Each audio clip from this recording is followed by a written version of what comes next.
Right, this relates to was the moon landing faked? And there's a lot of stuff on the internet that supposes that the whole thing was staged in a studio. What I try to do is I try to remind people that there were six manned um, landings on the moon between 1969 and 72. Now, my biggest argument for that the landing was hoaxed is nonsense. Is the fact that why would you stage it six times? I mean, if you're going to fake the moon landing, you'd do it once, and that would be it. And then the other part of it is the cover up. I mean, you're talking, hundreds of people, probably thousands of people to try and keep under wraps. And so anyway, I've included a clip from the Mythbusters, and they go over some of the points that the people that say, "Oh, the moon landing was fake," that they cover. So yeah, have a look through that. But hey, if you, it's like a magic trick. You do it once, really good. You don't keep doing it. Any magician will tell you you don't repeat the same trick and have people trying to work out how you did it. So anyway, let's have a look at Mythbusters. What conspiracy theorists say is that he's too well lit. You can see him clearly, yet he's in this black shadow of the LEM. There's only one light source on the moon. That's the sun. Conspiracy theorists claim there must be a second one making him visible, and we're going to find out. And to do just that, the guys are going to shine a substitute sun on the very model of a modern miniature landing module. Oh, and a surprisingly talkative toy astronaut. This is my 1/6 scale model of Neil Armstrong. I can tell it's Neil because he's got the red Commander of the Mission stripes on his suit. What's that, Neil? We really went to the moon. I know.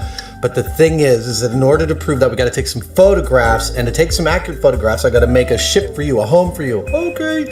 So these rolls of paper behind me are actually a lunar landing module in Potentia, which I'm about to slap together. And courtesy of what's known in the editing biz as a few jump cuts, here it is.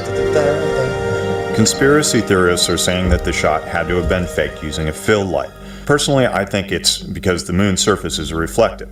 And when you think about it, you look at the moon on a clear night, it's obviously reflecting light back at you. That's why you see it. The question here is it enough to create this shot?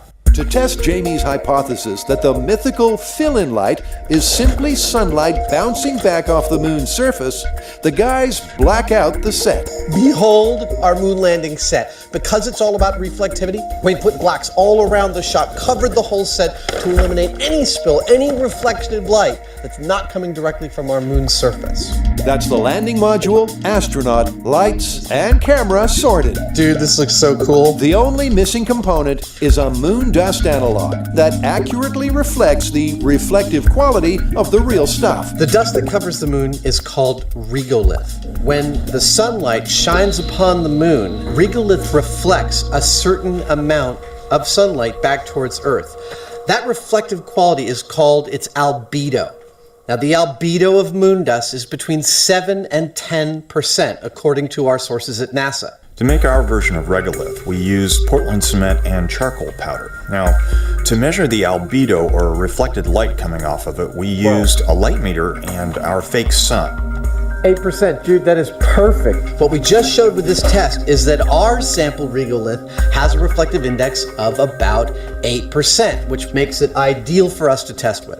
The best part about working with Jamie is that he doesn't need a dust mask. The reason he's not wearing one is because his mustache provides all the particle filtering he needs. The mock-up moon's ready for its close-up, so it's probably time to up the jeopardy.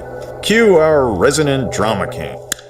This is the moment of truth. We've got an accurately shaped and textured moon lander, and we've concocted an accurate moon surface that has the same reflectivity index as the actual moon. If the myth is to be believed, our astronaut on the dark side in the shadow of the lander is going to just fade to total black when we try and take a picture of him. All right, you ready? I'm set. All right, here we go. Taking the photo. Let's see. There it is. Well, there you go. He's standing full on in the shadow, and you'd think you wouldn't be able to see him. He'd be dark, but he's not. He's in brightest day. The myth here is that You would not be able to see this astronaut this clearly unless there was a secondary fill light illuminating him. Because he's in the shadow and there's only one light source on the moon, he would by definition be black. Our photo here proves just the opposite. That with a single light source, with the surface of the same reflectivity as the moon, our astronaut is clearly visible, busting that myth.